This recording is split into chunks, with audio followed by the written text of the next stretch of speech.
من الشیطان اللعین الرجیم بسم اللہ الرحمن الرحیم الحمد للہ الاول بالاول کان قبلہ والآخر بالآخر یکون بعدہ الذي قصرت عن رؤيته أبصار الناظرين وعجزت عن نعته أوهام الواصفين الذي ابتدع بقدرته الخلق ابتداء واخترعهم على مشيته اختراعا ثم سلك بهم طريق إرادته وبعثهم على سبيل محبته والصلاة والسلام على الأول العدد وصاحب الأبد أسرته خير الأسر وإترته خير الإتر وشجرته خير الشجر نبتت في هرم بسقت في كرم سيدنا ومولانا بالقاسم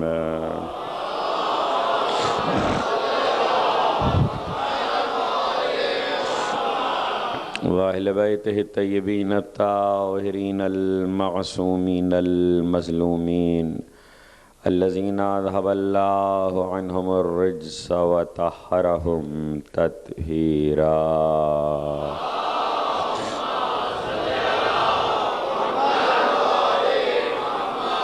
لا سيما على الحق الجديد وطلة الرشيد وغرة الحميد بقية الله في الأرض وحجت اللہ علی الخلق شریک القرآن صاحب العصر والزمان اجل اللہ تعالی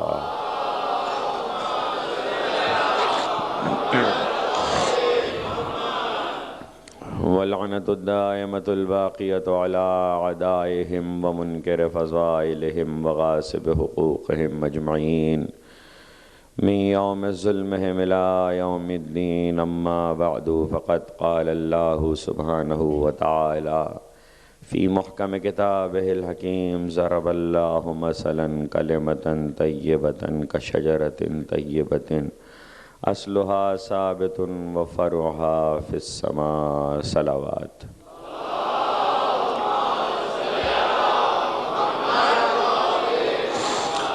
ایک مرتبہ سب مل کے صلوات بھیجیں محمد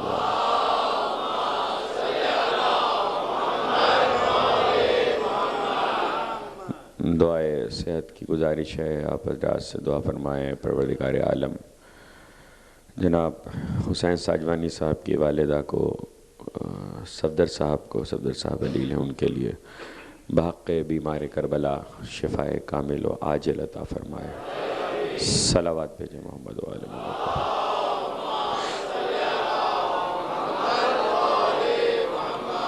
حسینیہ زہرہ میں آپ حضرات عشاء ثانی ماہ محرم 1429 ہجری کے سلسلے کی 7ویں تقریر سماعت فرما رہے ہیں بعنوان تفسیر جامعہ۔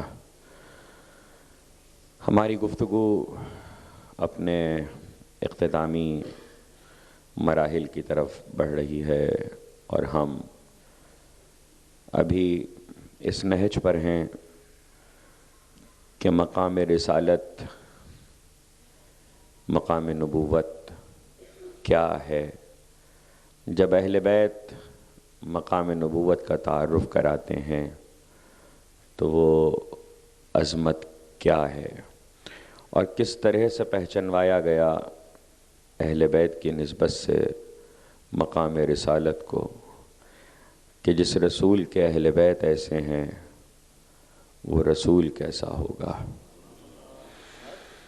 12 منزلوں تک پروردگار نے اہل بیت کا تعارف کچھ کہہ کے نہیں کروایا، رسول کا تعارف کہہ کے کروایا، اہل بیت کا تعارف کہہ کے نہیں کروایا، ذوات پیش کر دی دنیا کے سامنے۔ یہ ہیں اہل بیت، یہ ہیں وارثان رسول، یہ ہیں اہل بیت کی حیات۔ اتنے تواتر کے ساتھ اتنے تسلسل کے ساتھ عظمت اور عظمت کو پہچانوانے کے لیے بعض فضائل کو دہرایا گیا، لوگ سمجھے کہ یہ دہرایا جا رہا ہے، یہ دہرایا نہیں جا رہا، یہ بتایا جا رہا ہے کہ دیکھو 12 نسلوں تک فضیلتوں میں کوئی فرق نہیں آیا۔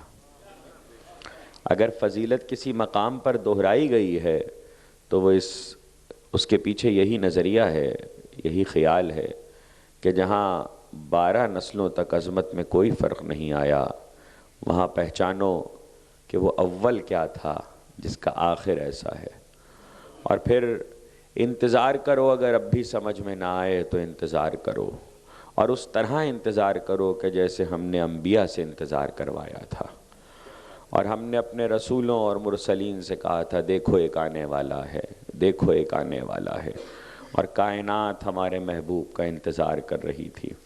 ہم اس کی مسلسل خبر دے رہے تھے، اور ہم صرف خبر نہیں دے رہے تھے بلکہ ہم یہ بھی بتاتے جا رہے تھے کہ دیکھو جتنے انبیاء ہماری طرف سے بھیجے گئے ان سے ہم نے کہا کہ اپنی امتوں سے کہو کہ اس پر ایمان رکھنا واجب ہے، یعنی ماضی کا کوئی نبی ایسا نہیں ہے کہ جس سے یہ عہد نہ لیا ہو، یہ پیغام نہ دیا ہو کہ دیکھو آنے والے نبی پر اپنی امت سے ایمان کا اقرار کرواؤ۔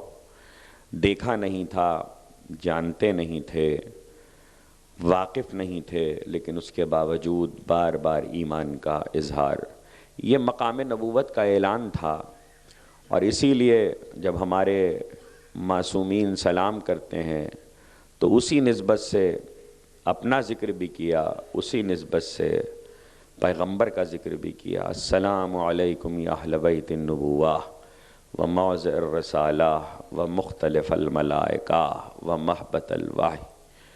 اے اہل بیت رسالت آپ پر سلام، اے وہ کہ جہاں نبوت کو قرار دیا گیا آپ پر سلام، اور وہ کہ جہاں ملائکہ کے تواتر کے ساتھ پرے کے پرے اترتے ہیں آپ پر سلام، اور اس کے ساتھ آپ ہی تو ہیں کہ جسے وحی کے اترنے کی جگہ قرار دیا گیا، یعنی وحی کی نسبت سے اہل بیت کو سلام کیا جائے۔ حضرت امام علی نقی علیہ السلام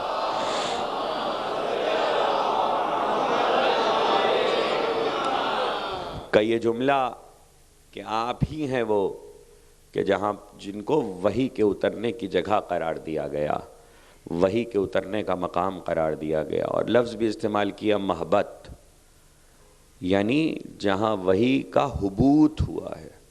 عربی زبان میں اترنے کے لیے 2 لفظ استعمال ہوتے ہیں عام طور پر، دونوں قرآن کے الفاظ ہیں، نزول اور حبوط، دونوں قرآن کے الفاظ ہیں۔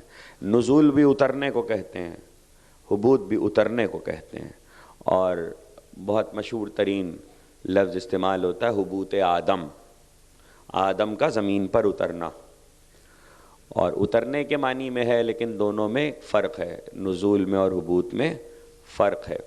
حضرت نوح کے سلسلے میں بھی قرآن نے یہی لفظ استعمال کیا، یا نوح اہبط بسلام، سلامتی کے ساتھ سفینے سے اتر پڑو، تو وہاں سفینے سے اترنے کے لیے استعمال کیا۔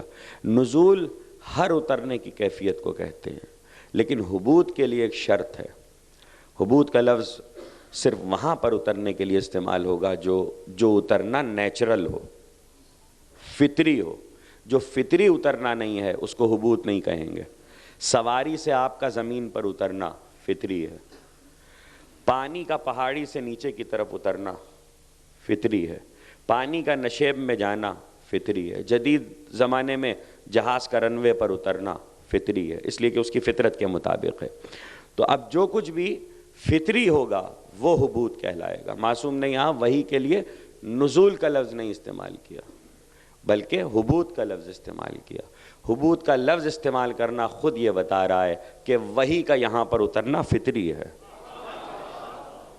یعنی اللہ نے اگر وحی یہاں اتاری ہے تو اترنا ہی یہیں تھی، جس طرح سے پانی کو جانا ہی نشیب میں ہے، اس طرح سے وحی کو یہیں اترنا تھا، کوئی اور مقام وحی کے لیے رکھا ہی نہیں گیا تھا۔ اور وحی کا مطلب لوگ سمجھتے ہیں کہ وحی قرآن ہے، قرآن وحی نہیں ہے، یہ میں آپ کو بتا دوں، قرآن نتیجہ وحی ہے، یعنی اگر آپ کہیں گے قرآن کی آیت وہی ہے، یہ آیت وہی ہے، یہ آیت وہی ہے، کوئی آیت قرآن کی وہی نہیں ہے۔ قرآن سارا کا سارا قرآن نتیجہ وہی ہے، قرآن خود وہی نہیں ہے۔ وہی کے معنی اترنے کے نہیں ہوتے، اترنے کے لیے حبوط ہے یا نزول ہے۔ وہی کے معنی اشارے کے ہیں، اشارہ کرنے کو وہی کرنا کہتے ہیں۔ اشارہ خدا کا ہو سمجھے محبوب، جہاں اشارہ نہ ہو وہاں وحی نہیں ہوتی۔ قرآن مجید میں وحی کی قسمیں بیان کی گئی ہیں۔ ما کان لبشر ان یکلمہ اللہ، کہ بشر کے لیے روا نہیں ہے، کسی کے لیے سزاوار نہیں ہے کہ اللہ اس سے کلام کرے یا وہ اللہ سے کلام کرے، الا وحیا او من وراء حجاب اور یرسل رسولا، یا تو اس پر وحی کی جائے یا پھر پس پردہ سے آواز آئے۔ من وراء حجاب میں سارے مفاہیم شامل ہیں کہ پس پردہ سے آواز آئے۔ اب وہ پردہ کسی بھی قسم کا ہو سکتا ہے، یا پھر اس کے پاس کوئی فرشتہ بھیجا جائے۔ یہ تین قسمیں ایک ہی آیت میں بیان کی، اس میں چوتھی قسم بھی شامل ہے، اور وہ ہے خواب کا دکھانا، خود بخود اس لیے کہ قرآن مجید نے خواب کو بھی وحی میں شامل کیا ہے، جس کا سب سے بڑا ثبوت یہ ہے کہ فلما بلغ معه السعی قال یا بنی انی اری فی المنام انی اذبحک فانظر ماذا تری قال یا ابت افعل ما تؤمر ستجدنی ان شاء اللہ من الصابرین، کہ جب بچہ چلنے پھرنے کے قابل ہوا تو ابراہیم نے خواب میں دیکھا اور بچے کو بلا کر کہا کہ میں نے خواب میں دیکھا ہے کہ میں تجھے ذبح کر رہا ہوں۔ تو بچے نے کہا جو آپ کو حکم ملا ہے وہ کر دکھائیے۔ بچے کا یہ کہنا کہ جو آپ کو حکم ملا، یہ خود اس بات کی دلیل ہے کہ وہ خواب حضرت ابراہیم کا وحی تھی۔ اور وحی کے لیے عام طور پر علماء اسلام نے یہ لکھا ہے اور مفسرین نے، محدثین نے یہ لکھا ہے کہ وحی جس پر ہو جائے وہ نبی ہوتا ہے۔ اگرچہ اس تعریف سے ہمیں اختلاف ہے، لیکن عام تعریف یہی کی گئی ہے کہ جس پر وحی ہو وہ نبی ہے۔ اس تعریف سے اختلاف اس لیے ہے کہ خود قرآن مجید اس بات کا گواہ ہے کہ مادر موسیٰ پر وحی کی گئی ہے۔ تو اگر مادر موسیٰ پر وحی کی گئی ہے تو مادر موسیٰ نبی ہو جائیں گی، اور اگر مادر موسیٰ کو نبی مان بھی لیا جائے تو پھر ایک اور مسئلہ پیدا ہو جائے گا، وَأَوْحَىٰ رَبُّكَ إِلَى النَّحْلِ، تیرے پروردگار نے شہد کی مکھی پہ وحی کی ہے، تو کیا پھر شہد کی مکھی بھی وحی ہو جائے گی؟ جو لوگ یہ گفتگو کرتے ہیں کہ بہت ایک اہم نظریے کی تردید کر رہا ہوں اس لیے یہ آیت پڑھی ہے، وَأَوْحَىٰ رَبُّكَ إِلَى النَّحْلِ، تیرے پروردگار نے نحل پہ شہد کی مکھی پہ وحی کی ہے۔ اگر محض وحی ہو جانے سے کوئی نبی ہو جاتا ہے، اس لیے کہ ہم وحی کے اطلاق کو بہت دور تک دیکھتے ہیں تو اکثر ہم پر یہ اعتراض ہو جاتا ہے ہمارے عقیدے پر کہ یہ لوگ وحی کے ختم ہونے کے قائل نہیں ہیں۔ بالکل صحیح بات ہے، وحی اس صورت میں ختم نہیں ہوئی جس صورت میں قرآن بیان کر رہا ہے۔ نزول قرآن ختم ہوا ہے، دروازہ وحی بند نہیں ہوا۔ اگر کوئی اس غلط فہمی میں ہے کہ باب وحی بند ہو گیا تو انتہا سے زیادہ غلط فہمی میں مبتلا ہے۔ باب وحی بند نہیں ہوا، مجھے نہیں معلوم یہ نظریہ کہاں سے پیدا ہوا، یہ عقیدہ کہاں سے شروع ہوا۔ باب وحی بند نہیں ہوا ہے، نزول قرآن بند ہوا ہے، قرآن نازل نہیں ہو رہا ہے۔ باب وحی اس لیے بند نہیں ہوا ہے کہ اس کے بہت سارے ثبوت وحی آنے کے بعد میں موجود ہیں جن کو ہم عرض کریں گے کہ وحی کیسے آتی ہے، کب آتی ہے۔ لیکن یہ جو نظریہ اختیار کیا گیا کہ باب وحی بند ہو گیا، اس کی واحد وجہ یہ تھی کہ لوگوں نے کہا کہ وحی صرف نبی پر ہوتی ہے، تو پھر شہد کی مکھی کے بارے میں کیا کیجیے گا؟ جب تک شہد کی مکھی کا ذکر قرآن مجید میں موجود ہے اس وقت تک وحی ہو رہی ہے۔ اور یہ بھی نہیں کہا کہ وحی ہو چکی، یہ نہیں کہا، اس لیے کہ آیت کا اگلا ٹکڑا وَأَوْحَىٰ رَبُّكَ إِلَى النَّحْلِ أَنِ اتَّخِذَ مِنَ الْجِبَالِ بُيُوتًا، ہم نے شہد کی مکھی پہ وحی کی تیرے پروردگار نے کہ پہاڑوں پہ گھر بناؤ۔ تو کیا ایک مکھی تھی جس پر وحی کی؟ نہیں، جب تک شہد کی مکھی ہے تب تک وحی ہو رہی ہے۔ جب تک دنیا میں شہد کی مکھی پہاڑوں پہ گھر بنا رہی ہے، اس لیے کہ اگر ایک پر ہوئی تھی تو باقی کا کیا ہوا؟ باقی کے بارے میں کیا کہیں گے آپ؟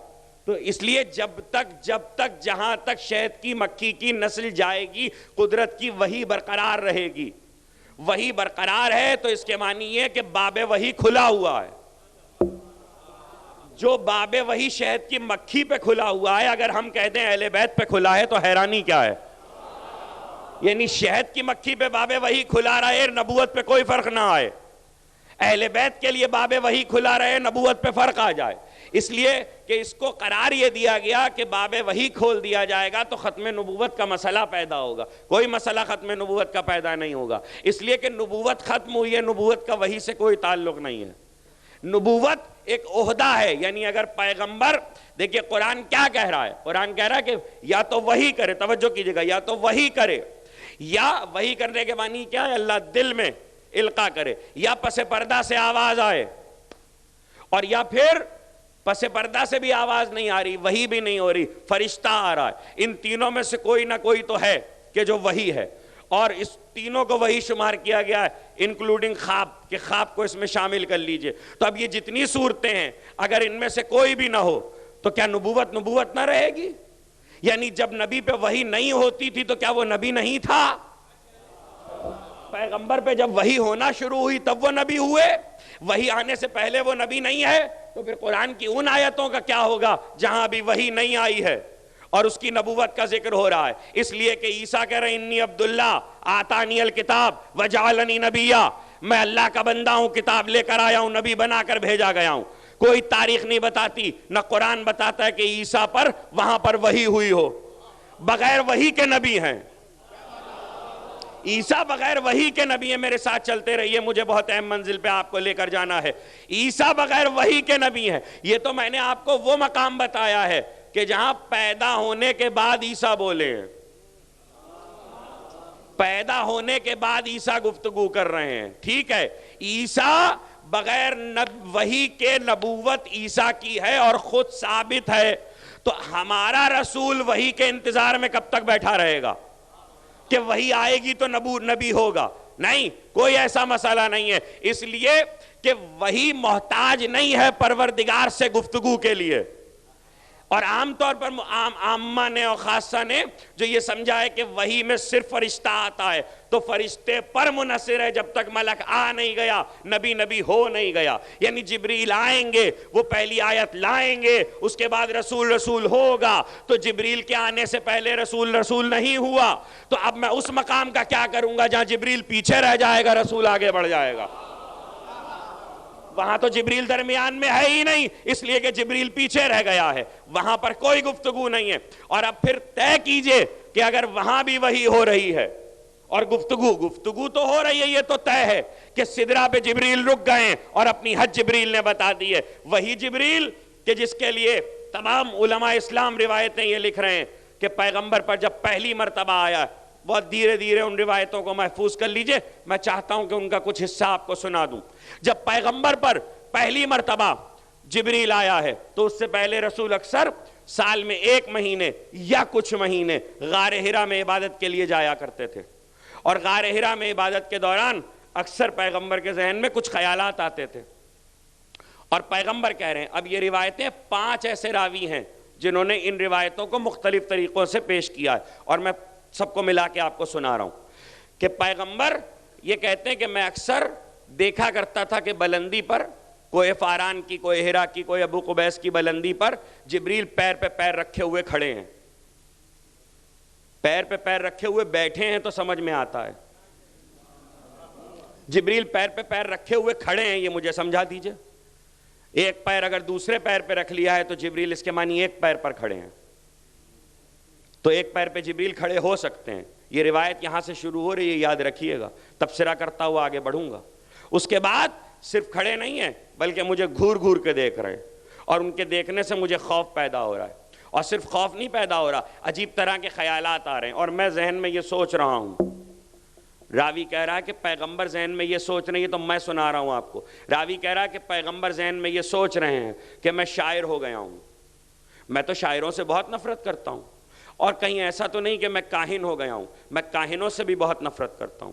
کہیں ایسا تو نہیں ہے کہ مجھ پر جادو کا اثر ہونے لگا ہے، میں جادوگروں سے بھی بہت نفرت کرتا ہوں. اللہ، اگر میں جادوگر بن گیا اور میں کاہن بن گیا اور میں شاعر بن گیا تو مکے والوں کو کیا منہ دکھاؤں گا؟ اس لیے کہ میں تو ان سے بہت نفرت کرتا ہوں. مکے والے شاعر کہہ کے میرا مذاق اڑایا کریں گے، پھر میں ایسے میں کیا کروں گا؟ سوچ رہا ہے رسول، بتا رہا ہے راوی.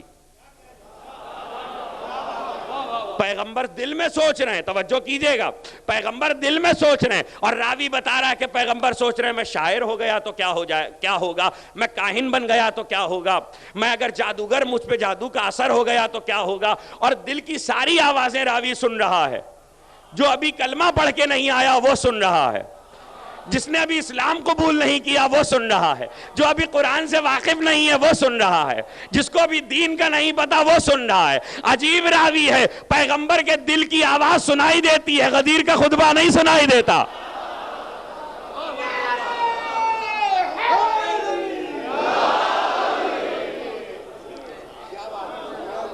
جو پیغمبر دل میں باتیں کر رہے ہیں وہ سنائی دے رہا ہے، غدیر کا خطبہ نہیں سنائی دے رہا۔ وہ زور سے بول رہے ہیں تو وہ کسی نے نہیں سنا، اور یہاں پر جبریل بھی نظر آ رہا ہے، اور پیر پہ پیر رکھے کھڑے ہوئے ہیں، چوٹی پر پہاڑ کی پیر پہ پیر رکھے کھڑے جبریل نظر آ رہے ہیں، اور رسول دیکھ رہا ہے اور کہہ رہا ہے کہ میں خوفزدہ ہو رہا ہوں، اور اتنا خوفزدہ، اب اس کے آگے کے جملے بہت خطرناک ہیں۔ پیغمبر کہتے ہیں میں اتنا خوفزدہ ہوا کہ میں نے ایک فیصلہ کر لیا، میں ہرا سے نکلا۔ راوی کہہ رہا ہے کہ پیغمبر نے ایک فیصلہ کر لیا، پیغمبر ہرا سے نکلے، بلندی پر آئے، اور بلندی پر آ کر کھڑے ہو گئے، اور کھڑے ہو کر کہنے لگے اس سے پہلے کہ مکے والے مجھے شاعر کہیں، مکے والے مجھے کاہن کہیں، میں جن سے نفرت کرتا ہوں وہی کہلوایا جاؤں، اور اس سے پہلے کہ یہ خوفناک شکل مجھے ڈرائے، ایسا نہ ہو کہ میں زندہ رہ جاؤں یہ سب سننے کے لیے، تو میں یہاں سے کود کے خودکشی کر لیتا ہوں۔ تمام عالم اسلام کی روایتیں دیکھ جائیے گا، پیغمبر نے طے کیا کہ میں کود جاؤں اور کود کے خودکشی کروں۔ اسی وقت جبریل نظر آئے، اور انہوں نے پہلی آیت جبریل نے پہلے پیغمبر کے سامنے پیش کی، یعنی عین وقت پہ صحیح وقت پہ پہنچ گئے جبریل۔ تھوڑی دیر ہوتی تو رسالت خودکشی کر چکی ہوتی۔ کہاں بیٹھے ہیں آپ؟ ذرا سی دیر اگر جبریل کو پہنچنے میں ہو جاتی تو رسالت خودکشی کر چکی ہوتی۔ پیغمبر طے کر چکے تھے کہ میں پہاڑی سے کودوں اور اپنی جان دے دوں۔ تو اب یہ روایت لکھنے کا کیا مطلب ہوا مجھے کچھ سمجھ میں نہیں آیا، لیکن ایک بات میرے سمجھ میں ضرور آ گئی کہ اگر رسول سے خودکشی نہ کروائی ہوتی تو آج خودکش حملہ جائز نہ ہوا ہوتا۔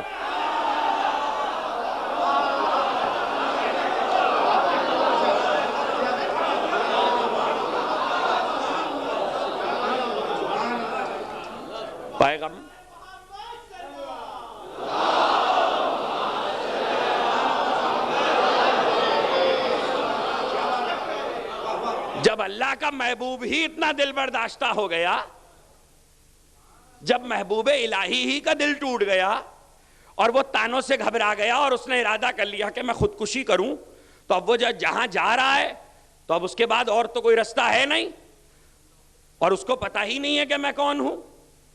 اور ایسے میں جلدی سے جبریل آئے اور جبریل نے پکڑ کے بھینچ لیا، اور جب بھینچا جبریل نے تو کہنے لگے کہ قریب تھا کہ میری ہڈیاں چرچرا رہی تھیں اور ٹوٹ جاتی اور شکستہ ہو جاتی، اور اسی وقت جبریل نے مجھے آیت تعلیم کی۔ یہ پہلا موقع تھا، اب یہ آپ نے روایت سن لی، اب دوسرا موقع۔ اس کے بعد روایت کے جملے ہیں وہ بھی میں آپ کی خدمت میں عرض کروں گا، چاہتا ہوں کہ وحی کا بیان پورا مکمل ہو جائے تاکہ ہمارا موضوع نامکمل نہ رہے۔ پیغمبر کہتے ہیں کہ میں جبریل نے آ کر مجھے وحی قرآن کی آیت سنائی، میں گھر واپس آیا تو پسینے میں شرابور تھا۔ راوی کہتا ہے کہ پیغمبر تھر تھر کانپ رہے تھے، اور ایسے میں جب خدیجہ نے دروازہ کھولا تو خدیجہ نے کہا، اب جملہ سنیے گا روایت کا، خدیجہ نے کہا میرے والی آپ کہاں تھے؟ سارا مکہ نور ہو رہا ہے، سارا مکہ نور سے بھرا ہوا ہے، آپ کہاں تھے؟ کہا مجھ پہ وحی آئی تھی، جس پہ آیا تھا اسے نہیں پتا تھا، جس پہ نور آیا تھا اس کو نہیں معلوم تھا۔ خدیجہ نے سارے مکے کو نور دیکھا تو اتنا نور تو تھا نا کہ سارا مکہ نور ہی نور ہو گیا، تاریخ کہہ رہی۔ اور اس کے بعد خدیجہ کیا ہوا تھا آپ کے ساتھ؟ کہ میں وہاں چوٹی پر تھا ہیرا کی، اور اس وقت یہ سب ہوا، اور میں چاہتا تھا کہ میں کود کر جان دے دوں، تو ایسے میں جبریل آ گئے، اور میں صرف یہ سوچ رہا تھا کہ یہ مکے والے مجھے شاعر کہیں گے، یہ مکے والے مجھے کاہن کہیں گے، اور مجھ کو اس سے بہت نفرت ہے۔ دیکھیے دو چیزیں ایسی تھی کہ جس کے لیے پیغمبر نے نفرت کا اظہار کیا، ایک یہ نفرت کا اظہار کیا، اور دوسری نفرت کا اظہار جو پیغمبر نے کیا وہ بھی تاریخ میں موجود ہے، اور وہ بھی عجیب و غریب بات ہے کہ پیغمبر نے فرمایا کہ مجھے بتوں سے بہت نفرت ہے، لات و عزیٰ سے، اور اب تاریخ کی یہ روایت سنیے کہ جب وحی آ چکی، اب وحی یاد رکھیے گا اشارہ ہے، وحی کیا ہے؟ رمز ہے، وحی کے معنی. اور ہمارے ہاں تاریخ کہہ رہی ہے کہ پیغمبر پہ جو وحی ہو رہی ہے وہ آیتیں ہیں، اور اس سے پہلے پیغمبر کو علم نہیں تھا کہ وہ رسول ہے، وہ نبی ہے. ایک مرتبہ تبلیغ بڑھ رہی ہے، واپس جاؤں گا، ذرا سا رک رہا ہوں. تبلیغ بڑھ رہی ہے، اور تبلیغ بڑھتے بڑھتے ایسے میں پیغمبر اپنی تعلیمات کو آگے بڑھا رہے ہیں اور کہہ رہے ہیں دیکھو یہ جھوٹے خداؤں کو، ان کو بتوں کو خدا مت سمجھو، یہ جھوٹے خدا ہیں، سچے خدا کا اقرار کرو. ایسے میں ایک دن تبلیغ کرتے ہوئے اللہ کے رسول کو خیال آیا دوران تبلیغ کہ میں مکے والوں میں بیٹھ کر ان کے جھوٹے خداؤں کی برائی کرتا ہوں، انہی کے ساتھ مجھے رہنا ہے، انہی کے ساتھ میں نے ساری زندگی گزاری ہے، ان کے پاس بیٹھ کر میں ان کے جھوٹے خداؤں کی برائی کر رہا ہوں. اگر میں ذرا سا مصلحت سے کام لوں تو زیادہ اچھا ہے، اور مصلحت یہ ہو کہ میں ان کے جھوٹے خداؤں کی تھوڑی دیر کے لیے تعریف کر دوں تاکہ یہ میرے ساتھ مل جائیں اور میں پھر ان سے اپنے سچے خدا کو منوا لوں. ابھی پیغمبر یہ سوچ ہی رہے تھے کہ پیغمبر نے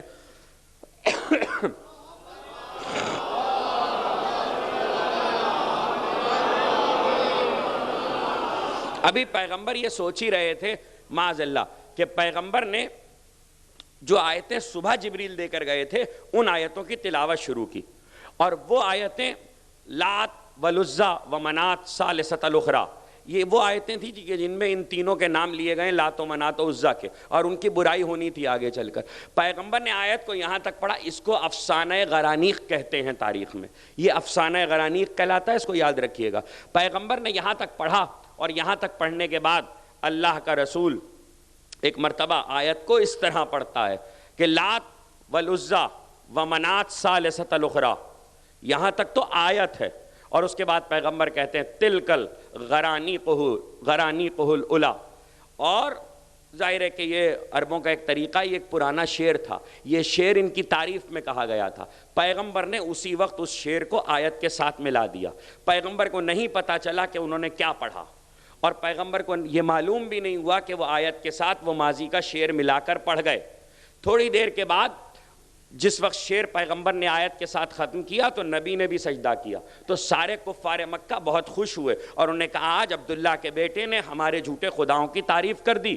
اور اس کے ساتھ ہی وہ سب کے سب بھی سجدے میں گر پڑے اور کہنے لگے اس نے ہمارے والوں کو مان لیا ہے تو ہم اس کے والے کو مان لیں. آپ نے کچھ غور نہیں کیا، یہ بڑا پرانا مذہب ہے. کہاں بیٹھے ہیں آپ؟ یہ بڑا پرانا مذہب ہے کہ سب کو مان لیا جائے، مصلحت پسندی سے کام لیا جائے. کچھ ہمارے والے مان لو، جو میں کہہ رہا ہوں اس کا ذمہ دار ہوں، جو آپ سمجھ رہے ہیں اس کا میں بالکل ذمہ دار نہیں ہوں. مصلحت پسندی مکے سے چلی تھی، ہمارے والے مان لو ہم تمہارے والے مان لیں گے. تو پیغمبر سے بھی مصلحت پسندی کروائی گئی. بات تو تب تھی کہ پیغمبر نے اگر ان کے والے مان ہی لیے تھے تو ان بتوں کو فتح مکہ میں علی کے ہاتھ سے نہ توڑوایا ہوتا. پیغمبر نے توڑوا دیا، اس لیے ہم نے بھی طے کر لیا ہم بھی ایک طرف کے مانیں گے، دو طرف کے نہیں مانیں گے.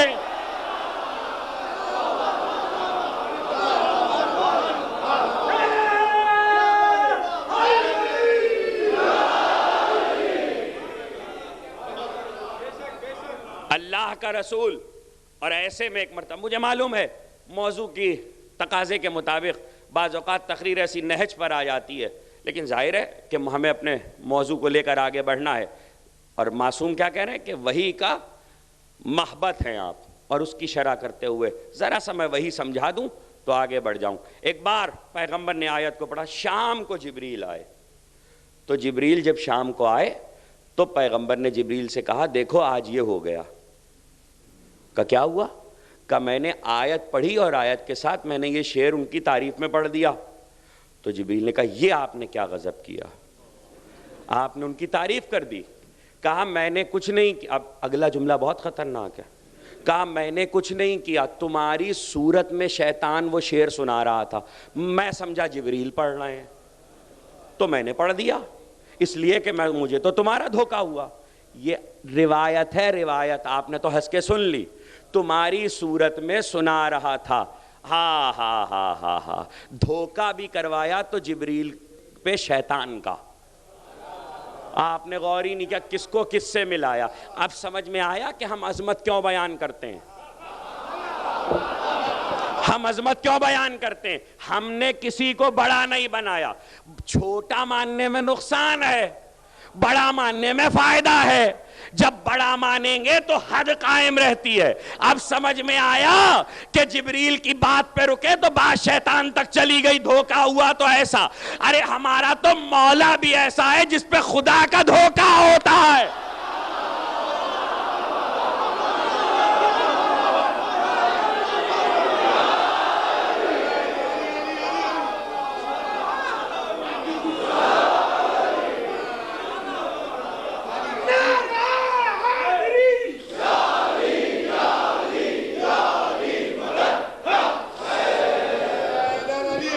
ہمارے تو مولا پہ بھی پروردگار کا دھوکہ ہوتا ہے.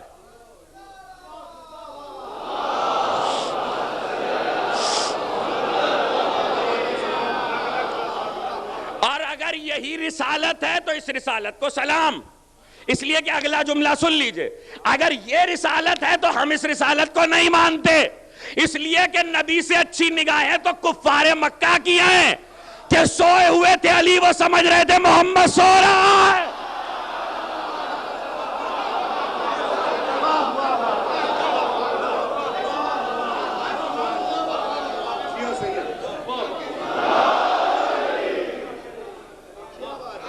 اللہ کا رسول پہچانا نہیں، کہیں آپ نے کیا غضب کر دیا؟ دھوکہ. جبریل بیچ میں آئیں گے. کیوں لائے جبریل کو بیچ میں؟ جبریل کا جتنا کام ہے اتنا رہنے دیجئے. جبریل کا کام ہے آیت دے اور چلا جائے، اس سے آگے کا کام جبریل کا نہیں ہے. ابھی عرض کروں گا جبریل کا کام کتنا ہے. دھوکہ ہوا، اور وہ بھی ابلیس کا. اب جائیے اور قرآن پڑھیے، ان الشیاطین لیوحون الی اولیائہم. وہی تو شیطان بھی کرتے ہیں مگر اپنے ولی پہ کرتے ہیں. قرآن کہہ رہا ہے ان الشیاطین لیوحون الی اولیائہم. وہی تو شیاطین بھی کرتے ہیں مگر اپنے ولی پہ کرتے ہیں. اس کے معنی وہی کا نظام پیرل چل رہا ہے، ادھر بھی ہے ادھر بھی ہے. دو طرح کی وحییں ہو رہی ہیں، ایک خدا کی طرف سے ہو رہی ہے، ایک شیاطین کی طرف سے ہو رہی ہے. اس کا بھی کوئی نمائندہ موجود ہے. ہمارا ادھر والا ادھر جا نہیں سکتا، ادھر والا ادھر آ نہیں سکتا. یہ حدیں قائم ہے، ان حدوں کو پہچانیے گا. مسئلہ یہ ہے کہ یہ بات اس لیے کہ جبریل ادھر سے ادھر چلا گیا اور شیطان ادھر آ گیا. مجھے ایک بات بتائیے، میں ایسی دلیل دے رہا ہوں، خدا کی قسم ایسی دلیل دے رہا ہوں. جائیے اور عالم اسلام کی روایتیں پڑھیے، اور تمام روایتوں میں لکھا ہے کہ جس دن رسول پیدا ہوئے مکے کے دروازے شیطانوں پہ بند کر دیے گئے. جب بند کر دیے گئے تو آیا کہاں سے؟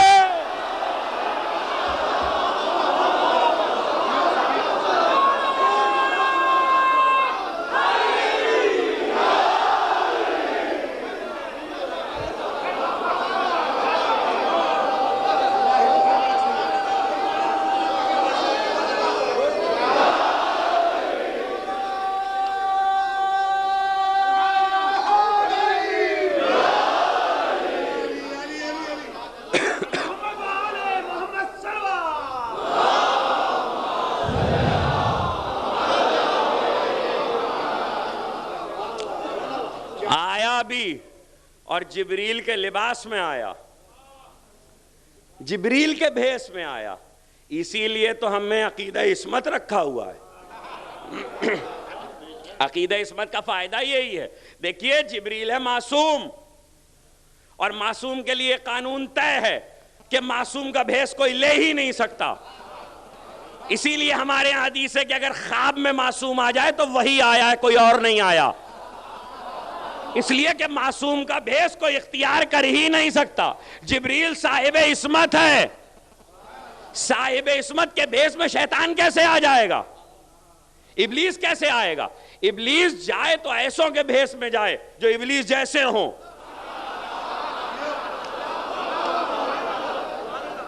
جو ابلیس کی طرح کے ہوں. اپنوں کیا جائے بھی اور اپنوں کیا وہی بھی کرے. قرآن کہہ رہا ہے وہی ادھر بھی آ رہی ہے، وہی ادھر بھی آ رہی ہے. غلط ہو گئی، اگر خلط ملط ہو گیا تو بڑا مسئلہ ہو جائے گا. ایک وہی غلط ہو گئی، باقی آیتوں کا کیا ہوگا؟ بھئی ایک تو جبریل کو بتا دیا، انہوں نے پکڑ لیا. دیکھیں کلاس میں طالب علم غلطی کر دے اور استاد پکڑ لے تو ایک بار پکڑی گئی. اگر یہ معاذ اللہ غلطی تھی جو خدا نخواستہ پیغمبر کر گئے نعوذ باللہ، تو یہ ایک آیت میں ہوا تو وہ تو پکڑا گیا، پتہ چل گیا. باقی آیتوں کا کیا ہوگا؟ ہمیں کیا معلوم کب کب آیا، تو کون کون سی آیت کس کس کے لیے ہوئی، ہمیں کیا معلوم کہ اس میں کتنا قرآن ہے اور کتنا نہیں ہے. تو بندوں کو تو نہیں پتا، سارا قرآن شک میں پڑ جائے گا. اس لیے اللہ نے کہا تھا اِنَّا نَحْنُ نَزَّلْنَا الذِّکْرَ وَإِنَّا لَهُ لَحَافِظُونَ. ضمانت ہماری ہے. میں اتنا اچھا جملہ کہنے جا رہا ہوں چونکہ 50 برس میں ایسی روایتوں سے قرآن شک میں پڑ سکتا تھا، اس لیے حسین نے پڑھ کے کہا دیکھو یہ والا ہے.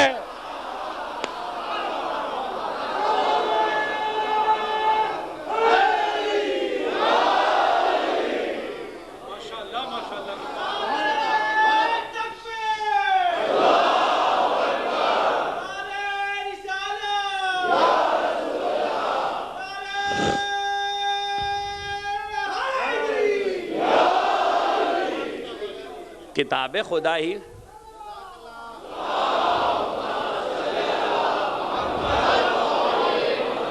کتاب خدا ہی میں شک آ گیا تو پھر باقی کیا رہے گا.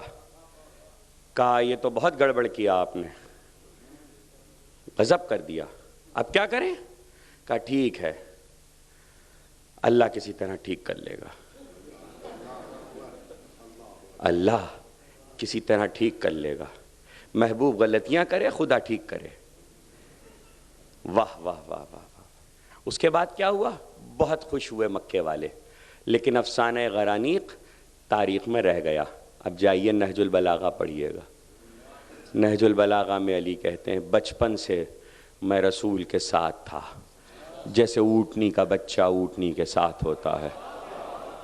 عجیب جملہ علی نے کہا ہے، عجیب جملہ کہ میں روز پیغمبر کے اخلاق کا ایک نیا نمونہ دیکھتا تھا. یہ لفظ اخلاق جو ذکر کیا یہ کسی خاص مقصد سے کہا ہے ابو طالب کے بیٹے نے. میں روز پیغمبر کے اخلاق کا ایک نیا نمونہ دیکھتا تھا. اللہ اللہ، علی کی نگاہیں رسول کے ساتھ اخلاق دیکھیں، مورخ کی نگاہیں شیطان کی وحی دیکھیں. یہ نگاہوں کا تو فرق ہے. اگر نگاہوں کو عصمت نظر آ رہی ہو، شیطان سے پتہ نہیں اتنی محبت کیوں ہے، ہر جگہ نظر آ جاتا ہے.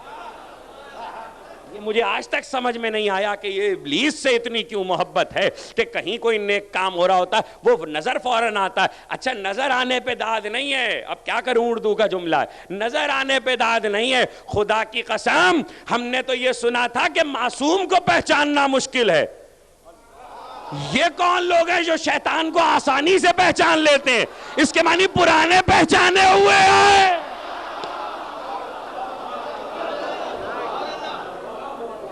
پرانے پہچانے ہوئے ہیں. کیسے پہچان لیتے ہیں کہ شیطان ہے، ابلیس ہے. اور اس کے بعد اللہ کے رسول نے وہ پہلا موقع وحی کا اور یہ دوسرا موقع وحی کا. اچھا تو پھر یہ بھی تو دیکھیں کہ تاریخ کے لکھ کیا رہی ہے، پھر دوسری جگہوں پہ تاریخ کیا روایت لکھ رہی ہے. 6 سال کا ہے اللہ کا رسول اور قافلہ تجارت میں ابو طالب کے ساتھ چلے ہیں. بحیرہ راہب، کسی سے نہیں ملتا، اپنے دیر سے کیا حجرے سے باہر نہیں آتا. بام کے اوپر کسی نے اس کی صورت نہیں دیکھی، بڈھا ہے، کمر جھک چکی ہے، یہ بھویں پہ لٹکی ہوئی آنکھوں کے اوپر عصا لے کے چلتا ہے. لوگ سہارا دیتے ہیں. بہت لوگوں نے تمنا کی، بڑے بڑے عرب کے لوگ آئے کہ ہم سے ملاقات کر لے. کہتے ہیں کہ قافلہ جا کر جہاں ٹھہرا تو چچا سے کہنے لگے چچا ایسا کیجئے کہ آپ سب دیر میں جا رہے ہیں تو سب جائیں، میں یہاں سامان کے پاس بیٹھا ہوں اور آپ پریشان نہ ہو چچا، میں درخت کے نیچے سامان کے پاس بیٹھا ہوں. خود چونکہ بھتیجے نے کہا تو چچا مطمئن ہو کر چلے گئے. کہتے ہیں کہ دیر والے اگر کسی دیر کے سامنے قافلہ رک جاتا تھا تو انتظام کیا جاتا تھا کھانے کا انتظام ہوا تو دسترخوان لگ چکا تھا. تھوڑی دیر بعد دیکھا کہ عصا لیے ہوئے راہب بغیر سہارے کے چلا آ رہا ہے. جو نہیں نکلتا تھا وہ نکل کے آیا اور ایک بار لوگ حیران ہوئے، لوگوں نے اس کا استقبال کیا. اس نے مکے والوں پر ایک نظر ڈالی، غور سے ایک کے چہرے کو دیکھا، کہا یہ اچھی بات نہیں ہے کہ کسی ایک مہمان کو چھوڑ دیا جائے. ہائے ہائے ہائے ہائے، کہا یہ اچھی بات نہیں ہے کہ کسی ایک مہمان کو چھوڑ دیا جائے. اے مکے والوں، تم میں کا کون ہے جو یہاں موجود نہیں ہے؟ تو مکے والوں نے کہا نہیں، ہم تو سب آ گئے ہیں، پورا قافلہ یہاں موجود ہے. ابو طالب زیر لب مسکرائے. ابو طالب نے کہا میرا بیٹا ہے جو درخت کے پاس بیٹھا ہوا ہے. تو ایک بار بام پر آیا، درخت کو دیکھا، رسول کو دیکھا، اور ابو طالب سے کہنے لگا کھانا کھا لیجئے تو میں آپ سے بات کروں. جب کھانا کھا چکے تو ابو طالب سے کہتا ہے یہ کون ہے آپ کا؟ ابو طالب نے کہا بیٹا. ہائے ہائے کیسے کہوں؟ ابو طالب نے کہا بیٹا. اس نے ابو طالب کی پیشانی دیکھی، کہنے لگا وہ تو یہاں ہے.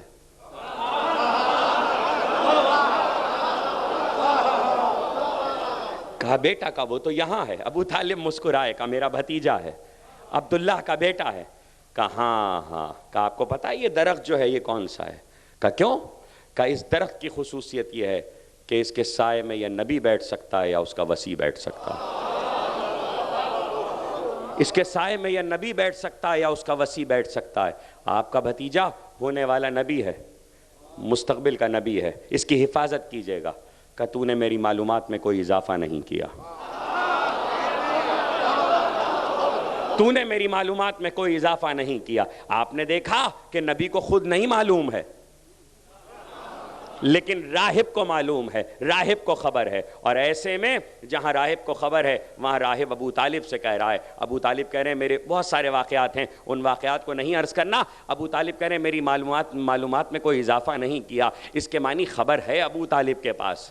ابو طالب جانتے ہیں اب کہیں سے بھی خبر آ رہی ہو ہم اس پہ بحث نہیں کرتے، خبر کو ہی تو وہی کہتے ہیں، خبر ہی کو تو وہی کہتے ہیں. وہی کی ایک صورت ہے، کہاں سے کس طرح ملی. اور ہو سکتا ہے کہ اگر آنے والی باقی 2-3 تقریروں میں ذکر آ گیا تو ہم اس کا تذکرہ کر دیں، لیکن آج کی حد تک صرف اتنا ہی کہ ابو طالب کے پاس خبر ہے. اب مجھے نہیں معلوم کہ تاریخ اگر یہ بتائے کہ حتیم کعبہ میں حتیم کعبہ میں ابو طالب سو رہے ہیں.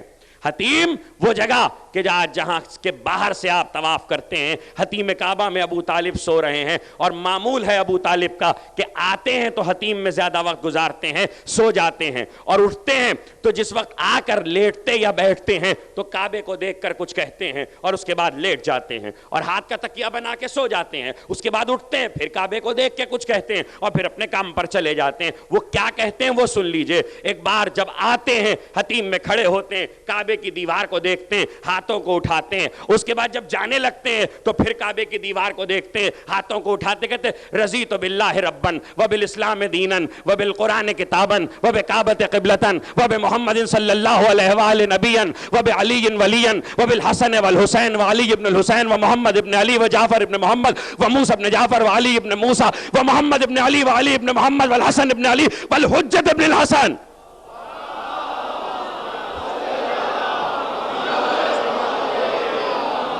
یہ کون کہہ رہا ہے؟ ابھی دین کہاں ہے، قرآن کہاں ہے، اسلام کہاں ہے؟ ابو طالب کہہ رہے ہیں میں راضی ہوں پروردگار تیرے خدا ہونے سے راضی ہوں، میں راضی ہوں اسلام کے دین ہونے سے راضی ہوں، میں راضی ہوں پروردگار محمد کے رسول ہونے سے راضی ہوں، میں راضی ہوں علی کے ولی ہونے سے راضی ہوں، میں راضی ہوں 11 کے امام ہونے سے راضی ہوں. اما تم محمد کی بات کر رہے ہو، ابو طالب کو تو 12ویں کی بھی خبر ہے.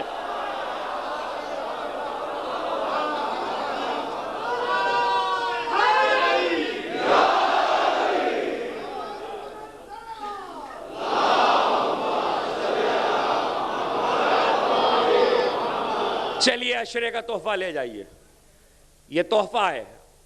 7 دن سے آپ تقریریں سن رہے ہیں، آپ کو پتا ہے یہ جو میں نے پڑھ دی، اس کے آگے کے جملے پڑھوں گا تو آپ کو بھی کھڑے ہونا پڑے گا، مجھے بھی کھڑے ہونا پڑے گا. یہ دعا بھی آدھی ہے اور پڑھیے گا جا کر، اس لیے کہ وہ سارے جملے حضرت حجت کے لیے ہیں. اور اس جملے کا فیض یہ ہے کہ امام نے فرمایا جو 5 وقت کی نماز کے بعد اسے پڑھ لے، اپنا دستور بنا لے، محشر میں مومن اٹھایا جائے. ہاں ہاں ہاں ہاں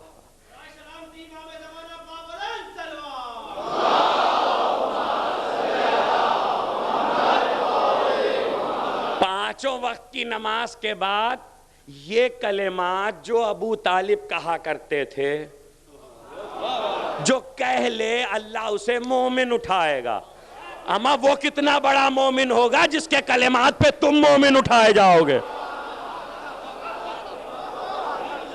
اس کے ایمان کا کیا عالم ہوگا؟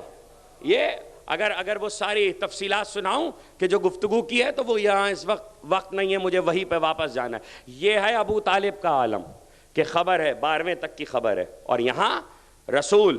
تو اگر میں نے یہ کہہ دیا کہ وہی کا وہ واقعہ جو تاریخ بیان کر رہی ہے غلط ہے، تو پھر صحیح کیا ہے؟ یہ تو آپ نے بہت سنا ہے کہ غلط واقعہ ہے وہ، تو صحیح واقعہ بھی تو معلوم ہو۔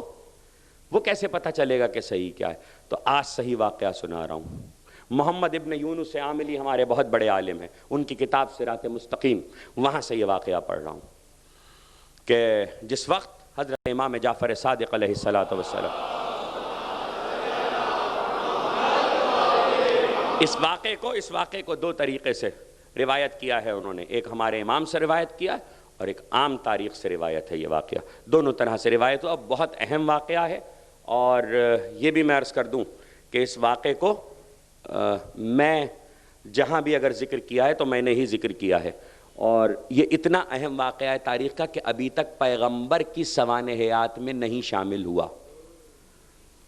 اہم بہت ہے، لیکن کسی سوانح حیات رسول میں آپ کو یہ واقعہ نہیں ملے گا، اور اس کی وجہ مورخین کی بے خبری ہے، لیکن واقعہ اتنا اہم ہے کہ اس کو کئی طریقے سے روایت کیا گیا ہے۔ اور محمد ابن یونس عاملی لکھتے ہیں کہ جس وقت پہلی وحی نازل ہوئی تو پہلی وحی یہ نہیں تھی کہ جبریل آئے اور انہوں نے پیغمبر کو آ کر بھینچا یا کچھ آیتیں پڑھائیں۔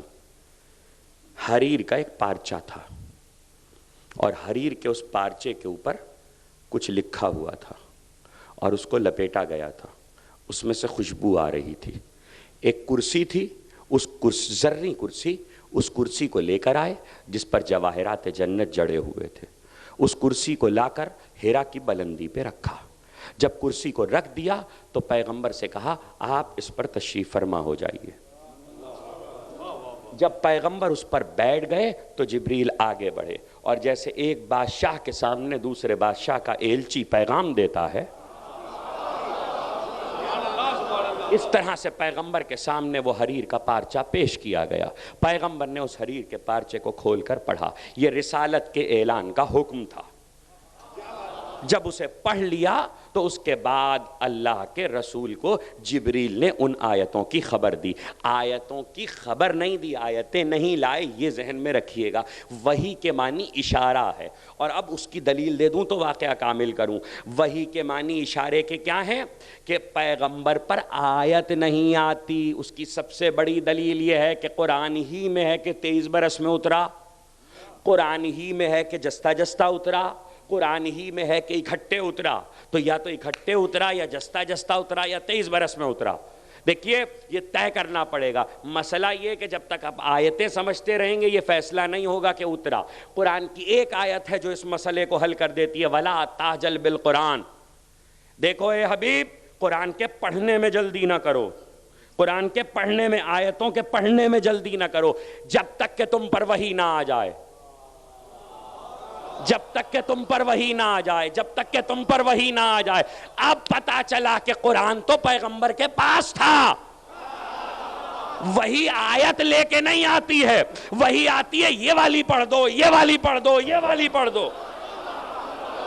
یہ اشارہ ہوتا ہے نبی کو، اے نبی یہ والی پڑھ دیجئے، یہ والی پڑھ دیجئے۔ چونکہ ساری علم میں تھی اس لیے ایک دو موقع ایسے بھی آئے کہ نبی نے آیت پڑھ دی، وہی نہیں آئی تھی تو آیت آئی، اے حبیب اب حکم ہو گیا، دیکھو جلدی نہ کرنا۔ یہ بتانے کے لیے کیا تھا تاکہ لوگ سمجھ لیں کہ قرآن کیا ہے، اس لیے کہ قرآن قلب رسول پر نازل ہونے سے پہلے لوح محفوظ میں تھا، اور لوح محفوظ سے ہی جبریل لاتے تھے، آیت نہیں لاتے تھے، حکم خدا کا اشارہ لے کر آتے تھے۔ اب اس آیت کے لیے اشارہ ہے، اب اس آیت کے لیے اشارہ ہے۔ لوح محفوظ سے تو پیغمبر ویسے بھی پڑھ سکتا تھا، اس لیے کہ عامہ کی روایت ہے کہ نبی نے کہا میرے بچے حسن و حسین گہوارے میں لوح محفوظ پڑھتے ہیں۔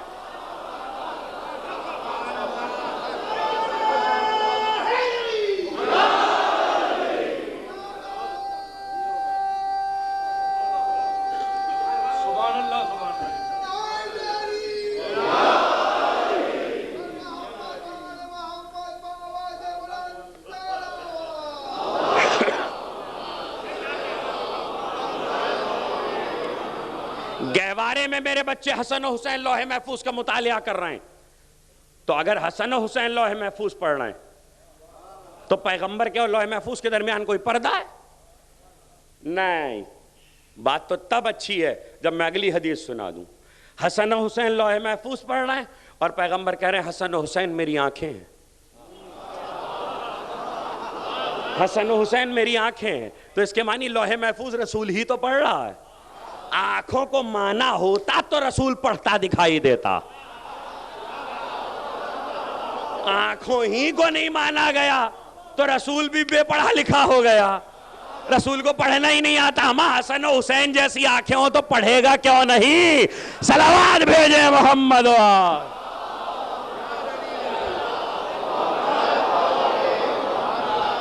حسن و حسین میری آنکھیں، حسن و حسین میری آنکھیں. حدیثوں کی شرح تو خیر کبھی اگر صرف حدیثوں کی شرح پہ پڑھا تو عرض کریں گے کہ ان حدیثوں کے معنی کیا ہیں. بتوفیق الہی بتائی دے محمد و آل محمد.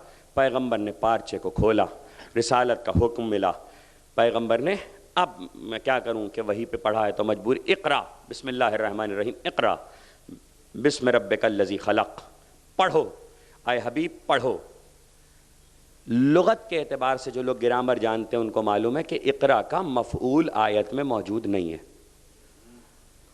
جو لوگ عربی جانتے ہیں کیا پڑھو، یہ تو کہا کہ پڑھو، کیا پڑھو یہ نہیں بتایا ہے ہی نہیں، آیت میں ہی نہیں. آپ کیا کریں گے؟ اس کے معنی اقرا بسم ربک الذی خلق، اللہ کے نام کے ساتھ پڑھو، اللہ کے نام سے پڑھو، لیکن کیا پڑھو یہ نہیں بتایا گیا. یہ آیت میں کہیں موجود نہیں ہے. اب اس کے لیے میں کیا دلیل دوں آپ کو؟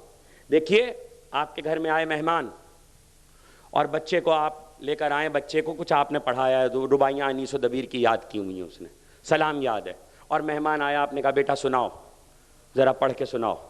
تو بچے نے سنایا. اب آپ کو کہنے کی ضرورت نہیں ہے کہ کیا پڑھو، اس لیے کہ اس کو رباعی معلوم ہے، اس کو پتا ہے کہ رباعی سنانی ہے. اور اگر بچے کو کچھ پتہ ہی نہیں ہے اور آپ نے کہا پڑھو تو وہ یہی کہے گا کیا پڑھوں. وہ آپ سے پلٹ کر کہے گا کیا پڑھوں ابا، کچھ پڑھایا تو تھا نہیں پہلے سے.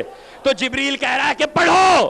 اس کے معنی اور نبی خاموش ہے، نبی خاموش ہے. اس کے معنی کوئی نہ کوئی چیز ہے جو پہلے سے موجود ہے. تو اب تلاش کرو وہ چیز کیا ہے. وہ ہے سورہ حمد. سورہ حمد وہ سورہ ہے جو قرآن نازل ہونے سے پہلے نازل ہوا ہے اور 2 مرتبہ نازل ہوا ہے.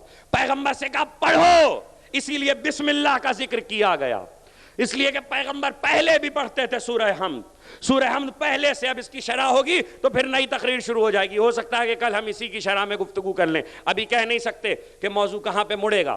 سورہ حمد وہ سورہ ہے جو 1 مرتبہ نزول قرآن سے پہلے آیا ہے، دوسری مرتبہ نزول قرآن کے بعد آیا ہے، درمیان نزول قرآن میں. پیغمبر سے کہا پڑھو تو سورہ حمد پڑھو، اس لیے کہ پہلے نازل ہو چکا تھا، پیغمبر کو پہلے معلوم تھا، اس کا قرآن سے کوئی تعلق نہیں تھا. 1 مرتبہ کی سورہ حمد، اسی لیے اس کو دیباچہ قرآن کہتے ہیں، اسی لیے اس کو مقدمہ قرآن کہتے ہیں، اسی لیے اس کو فاتحہ کہتے ہیں، اس لیے کہ یہ قرآن سے پہلے آیا ہے.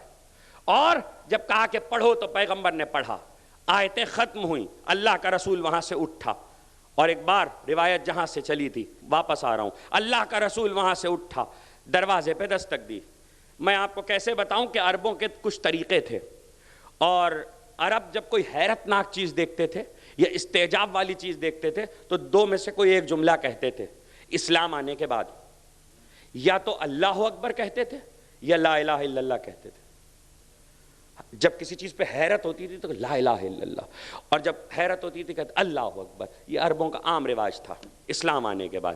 یہ ذہن میں رکھیے گا، اسلام آنے کے بعد، اس لیے کہ لا الہ بھی اسلام آنے کے بعد ہے اور اللہ اکبر بھی اسلام آنے کے بعد ہے. یہ عربوں کا رواج تھا. کہتے ہیں کہ جیسے ہی پہلی وحی نازل ہوئی، اشارہ ہوا نبی کو، نبی نے سورہ حمد پڑھی، گھر واپس آئے. جیسے ہی گھر واپس آئے دروازے پہ دستک دی. دروازے پہ دستک دی، خدیجہ نے دروازہ کھولا. جیسے ہی خدیجہ نے دروازہ کھولا بے اختیار محبوب الہی کا چہرہ دیکھا. لا الہ الا اللہ، اتنا نور، لا الہ الا اللہ اتنا نور. اے خدیجہ اسلام وہاں آیا ہے، یہ لا الہ الا اللہ کیسے پڑھ دیا؟ اس لیے کہ خدیجہ کو تو ابھی آ کے بتائیں گے کہ دین آیا ہے، لیکن خدیجہ نے چہرہ دیکھ کر کہا لا الہ الا اللہ، اتنا نور، ارے زوجہ ہو تو ایسی رازدار کہ وہی ادھر آئے اور خبر ادھر ہو، اور پھر کیا کہا اتنا نور. تو ایک بار پیغمبر نے کہا اے اتنا نور، کس نے کہا؟ وقت ختم ہو رہا ہے. خدیجہ نے کہا اتنا نور. یہ لفظ اتنا کب کہا جاتا ہے؟ یہ لفظ اتنا کب کہا جاتا ہے؟ آپ نے کہا آئیے کھانا کھائیے، تو ہمیں بھی پتا کہ کھانا کھلائیں گے تو کھانا ہوگا. ہم نے دیکھا یہ اتنا سارا کھانا، ارے اتنا کھانا، اس کے معنی کھانا پہلے بھی تھا، لیکن لفظ زیادتی پر اتنا کہا جاتا ہے. جب کوئی چیز زیادہ ہوتی ہے تو کہتے ہیں اتنا. کیا کہا خدیجہ نے؟ اتنا نور. اس کے معنی جب گئے تھے تب بھی نور تھا، آئے ہیں تو اتنا نور. تو خدیجہ نے کہا اتنا نور. پیغمبر نے کہا ہاں خدیجہ یہ وحی کا نور ہے، یہ وحی کا نور ہے. اور اس کے بعد گھر میں داخل ہوئے. تقریر ختم ہو رہی ہے اور میرے پیغام کو یاد رکھیے گا، یہ پہلی وحی ہے. جیسے ہی گھر میں داخل ہوئے کہا خدیجہ بیٹھ جاؤ، بیٹھ جاؤ. خدیجہ بیٹھ گئیں. کوئی بھی نہیں ہے. یہ نہج البلاغہ میں دیکھیے گا، علی کہہ رہے ہیں کہ مکے کے کسی گھر میں جو اسلام آیا تو بس ہم 3 ہی تھے. یہ علی کہہ رہے ہیں نہج البلاغہ میں. خدیجہ بیٹھ جاؤ. علی بھی آ گئے، علی کو بھی بلا کے بٹھا لیا. چوتھا کوئی نہیں ہے. خدیجہ دین آ گیا اور ہم اس دین کو تمہارے سامنے رکھ رہے ہیں. پہلا، سب سے پہلی جس کے سامنے دین پیش کیا گیا وہ خدیجہ ہیں. میں نے یہ نہیں کہا سب سے پہلے خدیجہ نے کلمہ پڑھا. جس کے سامنے دین سب سے پہلے پیش کیا گیا وہ کائنات کا کوئی مرد نہیں ہے، عورت ہے. عورت کے سامنے اللہ کے رسول نے دین پیش کیا، اس لیے کہ دین عورتوں ہی کے ذریعے آگے جانے والا تھا.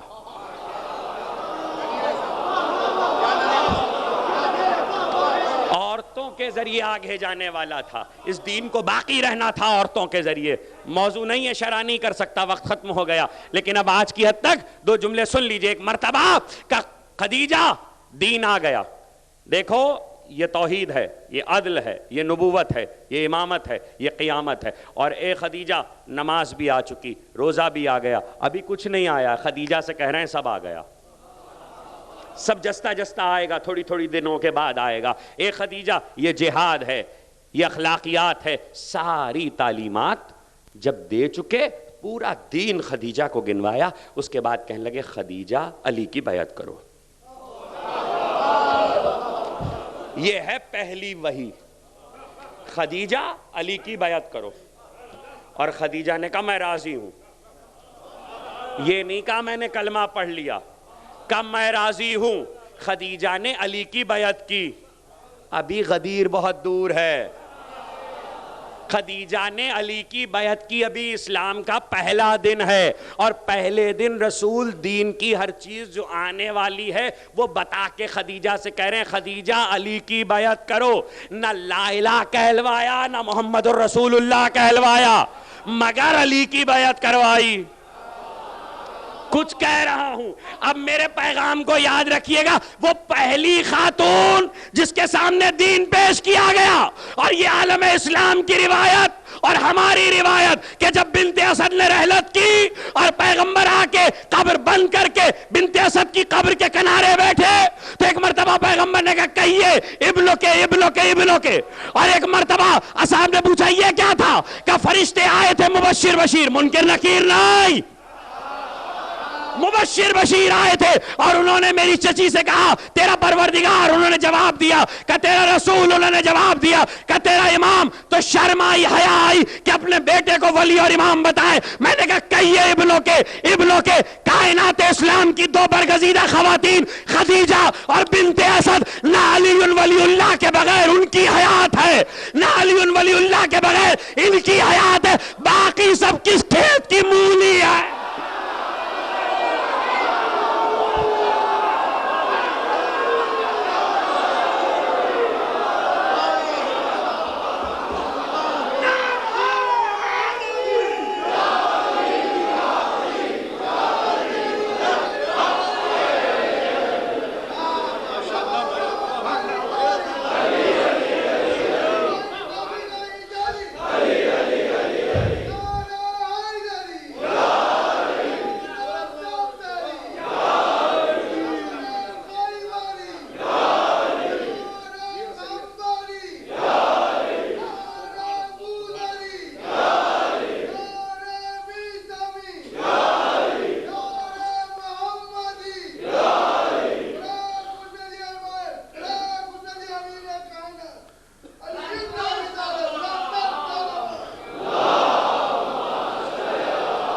جزاکم اللہ اجرکم اللہ، خداوند عالم آپ کو جزائے خیر دے۔ وہاں بھی علی ولی اللہ، یہاں بھی علی ولی اللہ، یہ ہے پہلی وحی۔ اب سمجھ میں آیا سوانح نگاروں نے اس واقعے کو کیوں شامل نہیں کیا؟ یہ ہے پہلی وحی۔ پہلی وحی کے دن ہی پیغام آ گیا تھا۔ غدیر حادثہ نہیں تھا، غدیر اچانک سے سانحہ نہیں ہوا ہے، تقریر ختم ہو گئی، پہلے سے طے ہے وہی، چونکہ اشارہ نہیں ہوا تھا۔ پہلے دن اشارہ نہیں ہوا تھا، اس لیے مجمع عام میں بات نہیں کی۔ جتنا جتنا اشارہ ہوا اتنی اتنی بات۔ یہی تو کہا تھا ہلال نے، جب ہلال ابن نافع نے کربلا میں تلوار کھینچی، تقریر ختم ہو گئی، تو تلوار کھینچتے ہوئے جو رجز پڑھا ہے، انا علی دین علی، میں نے جو تلوار اٹھائی ہے میں نے علی کے دین پہ اٹھائی ہے، میں علی کے دین پہ لڑ رہا ہوں۔ علی ہی کا تو دین ہے، اور کس کا دین ہے؟ یہ لڑائی یہ اسی لیے تھی، اللہ اللہ، یہ قربانیاں اسی لیے دی گئی تھیں، یہ سر اسی لیے کٹے تھے۔ ہاں، یہ کربلا سے کوفہ، کوفے سے شام، علی ہی تو یاد دلانے تھے کہ دیکھو علی کو یاد کرو، بھول نہ جانا، اس پیغام کو تاریخ بھول نہ جائے۔ ہاں، کیسی کیسی قربانیاں تھیں۔ کل ہم اس منزل پہ رکے تھے کہ بیووں کے گرفتار کرنے کے لیے رسیاں لائی گئی تھیں۔ خدا آپ کی آوازوں پر اپنی رحمت نازل کرے۔ لکھا یہ ہے کہ جب رسیاں آئی ہیں تو بچے سہم سہم جاتے تھے، چھوٹے چھوٹے بچے، اس لیے کہ جب رسیاں عورتوں کے باندھی گئیں تو بازوؤں میں باندھی گئیں، اور جب بچوں کے باندھی گئیں تو گلوں میں باندھی گئیں۔ خدا آپ کی گودیاں آباد رکھے، خدا آپ کی آنکھوں پر اپنی رحمت نازل کرے۔ مقتل کہتا ہے کہ قافلہ اسیر کیا گیا، اور ایک مرتبہ جب رسیاں باندھ دی گئیں تو بڑا مرحلہ تھا کہ بے کجاوا اونٹوں پر، بغیر محمل و ہودج کے اونٹوں پر بیویاں کیسے سوار ہوں گی؟ اس لیے کہ سواری کے لیے ہاتھ کا سہارا ہوتا ہے۔ بیویوں کے ہاتھ پشت گردن سے بندھے ہوئے ہیں، مشکیں کسی ہوئی ہیں۔ مقتل کہتا ہے کہ سوار ہونا ناقوں پر بہت بڑا مرحلہ تھا، لیکن اللہ رے علی کی بیٹی، اللہ رے زینب کی ہمتیں، قربان جائیں ہمارے ماں باپ، علی کی بہادر بیٹی پر مقتل کہتا ہے ایک مرتبہ علی کی بیٹی آگے بڑھی اور فضہ کو بلایا، کہا فضہ ذرا تو بھی میرے قریب آ جا، اور دیکھ فضہ، ہم دونوں سہارا دے کر ایک ایک بی بی کو ناقے پہ سوار کرتے ہیں۔ اشقیہ آگے بڑھے تو علی کی بیٹی نے ڈانٹ کر ہٹا دیا، خبردار کوئی قریب نہ آئے، یہ فاطمہ کی بیٹیاں ہیں، یہ علی کے گھر کی بیبیاں ہیں، کوئی قریب نہ آئے۔ کہتے ہیں کہ زینب نے ایک ایک بیبی کو فضہ کے سہارے سے ناقے پر سوار کرایا۔ جب ساری بیبیاں سوار ہو چکی تو ایک مرتبہ مقتل کہتا ہے جناب زینب نے دیکھا کہ ان مشکیں کسی ہوئی بیبیوں میں ام رباب نظر نہیں آتی، ہاتھ بندھے ہوئے بیبیوں میں ام رباب نظر نہیں آتی۔ تو ایک بار کہا کہ اے سید الساجدین، تمہاری ماں نظر نہیں آتی، تو دیکھا ایک ننھی سی قبر سے ماں لپٹی ہوئی ہے اور پکار رہی ہے بیٹا، اور ظاہر ہاتھ پشت گردن سے بندھے ہیں۔ ایک بار آواز دی بھابی چلو، قافلہ اسیر ہو کر جا رہا ہے، عزاداروں ایک بار ام رباب کو بھی سوار کر لیا۔ اب مقتل کہتا زینب رہ گئی اور فضہ رہ گئی، تو ایک بار زینب نے کہا فضہ تجھے بھی سہارا دے کے ناقے پہ سوار کرا دوں. فضہ کو بھی سہارا دے کے سوار کرایا. فضہ منع کرتی تھی, زینب کہتی تھی میرا حکم ہے. فضہ تجھے میرے ماں کے حق کی قسم. فضہ کو سوار کرا دیا. اب علی کی بیٹی اکیلی ہے, اب کون ہے جو علی کی بیٹی کو سہارا دے؟ مقتل کہتا کہ ایک مرتبہ دیکھا آپ کے بیمار امام نے جس کے ہاتھوں میں ہتھکڑیاں, پاؤں میں بیڑیاں, کمر میں لنگر, گلے میں طاق, زنجیروں کو سنبھال کے کھڑے ہوئے, آہستہ آہستہ چلتے ہوئے ناقے تک آئے. کہنے لگے بوبی اماں کوئی سہارا دینے والا نہیں, اچھا میں سجدے کی حالت میں چلا جاتا ہوں, اے بوبی میرے دوش پہ قدم رکھ کر ناقے پہ سوار ہو جائیے. کہا بیٹا تم امام وقت ہو. کہا بوبی اماں میں امام وقت ہوں, میں حکم دے رہا ہوں. ایک بار آپ کا مولا سجدے کی حالت میں گیا, کہتے جناب زینب نے پشت سید سجاد پہ بھی قدم رکھا تھا کہ بیمار سے بوجھ نہ سہارا گیا. علی کی بیٹی کے قدم جو ڈگمگائے, فرات کا رخ کی آواز دی, ابا مدینے سے بڑی شان سے